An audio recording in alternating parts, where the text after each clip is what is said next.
welcome to the show. I am Paul Britton, not to be confused with Lauren Michaels. This is Real Talk, where we talk about where I talk about movies and give you some movie reviews, and we've got those going today. That's right, we've got movie reviews, and today is a, a movie I've been looking forward to for quite a while. It is Jason Reitman, Ivan Reitman's Kid, Saturday Night, which is a semi-true, mostly fictional dramatization of the first episode of Saturday Night Live.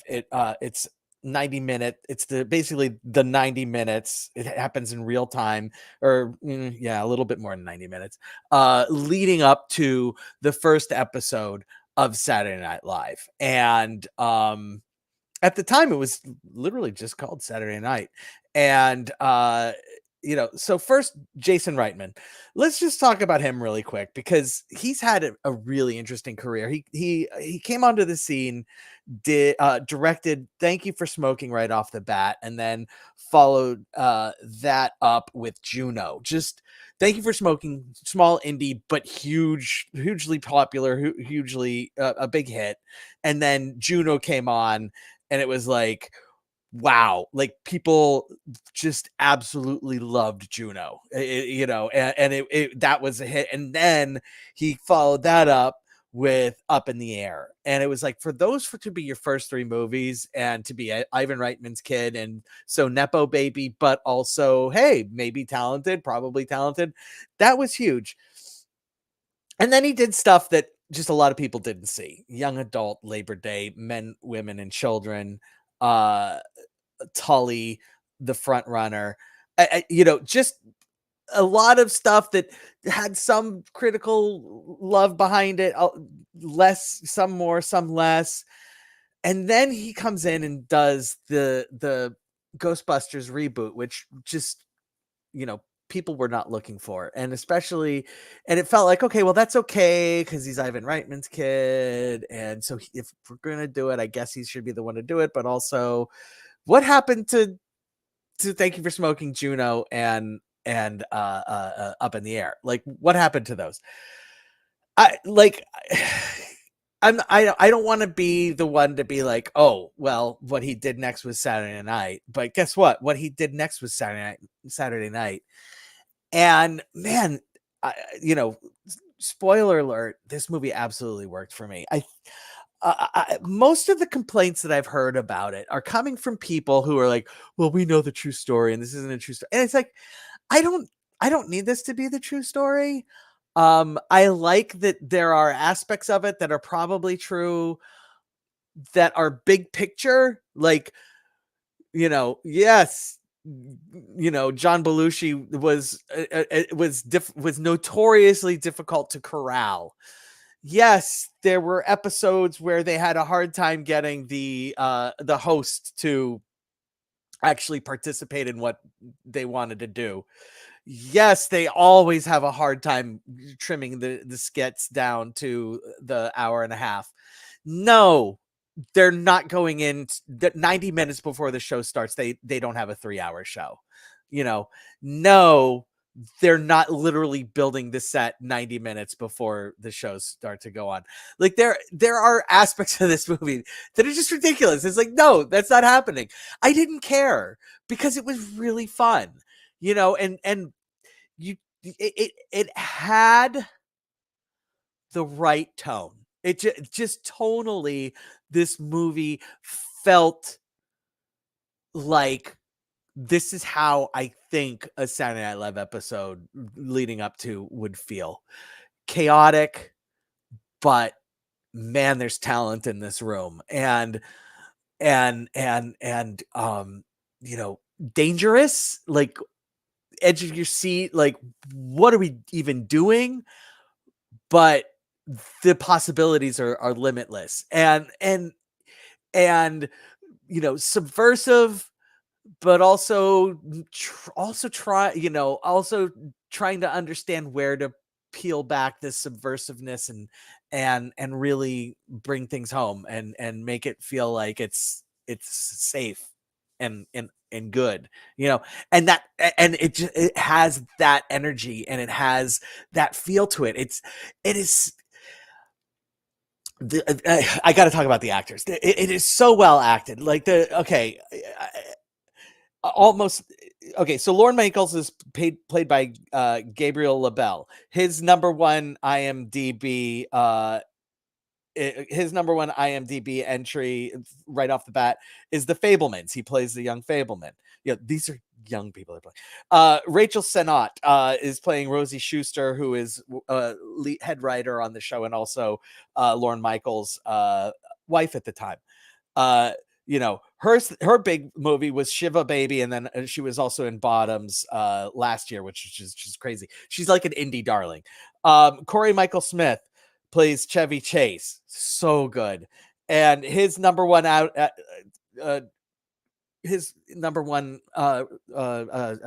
thing is this movie, like literally, and then after that it's May December. He plays Georgie, not one of the three main leads. Ellen Hunt plays Gilda Radner. Her number one is Dickinson, a show I've never heard of, and then she played Anna in Anna and the Apocalypse. Dylan O'Brien plays Dan Aykroyd, also fantastic. His number one is the series Teen Wolf. Emily Farron plays Lorraine Newman. Matt Wood plays John Belushi. Lamorne Morris plays Garrett Morris. Kim Mutala plays. These are people I have never heard of. Like but they are all so good. They did such a good job of just like, okay, we're not trying to get the real people. We are trying to get their persona. And it really feels like they got their persona. And it's just an absolute delight. And that's what I'm talking about. That is the energy of this show, the energy of this movie. The energy of this movie is you're going to have fun. If you let things get in your way, that's on you. We're telling a story, and you can just believe whatever you want. As far as like, I don't need like a factual retelling with citations. If I wanted that, I would go read a book, and that's not why I'm going to the movie. There have been books made about this on this subject. We're good. Just entertain me, and this movie does that. And here on Real to Real Talk, don't forget we go by tacos rather than stars. And if we feel like something deserves a little extra boost, we give it guacamole rather than doing have a taco. Why? Because nobody's having a fucking taco. So Saturday Night Live, you're getting 4 tacos. I'm back at it. Started the summer. We're not in the summer anymore, I know, but the first half of the summer was just like 4 taco. And we're back on it because this movie is absolutely a 4 taco movie. And so much fun. I haven't even looked at what the Box Office Mojo said for this one, but whatever it is, it didn't make nearly enough. The next movie I want to talk about real quick is it's a streamer. It was originally supposed to have a release date, but Apple decided to pull its release date and just just release it. The plan all along was for it to have a very short limited release and then get it out onto Apple TV Plus as quickly as humanly possible. And they kind of bypassed the release and just put it on Apple TV Plus. The movie is Wolves. It is starring George Clooney and Brad Pitt as fixers. Okay, so and fixers, not corporate fixers, but fixers in the sense of the wolf from Pulp Fiction, i.e., doing the real dirty work, like doing like this. There's no way around the legality of what I'm doing. Fixing, like not just covering, removing bodies, cleaning up after bodies, that sort of fixing. And obviously with George Clooney and Brad Pitt,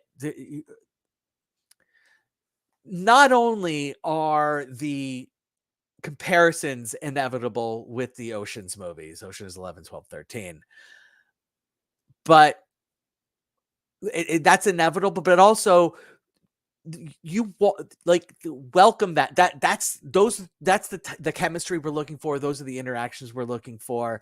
And I feel like any movie that feature George Clooney and Brad Pitt, you're going to have an expectation that it has that chemistry, and then as long as it has the chemistry, we're going to enjoy that ride and then just be okay.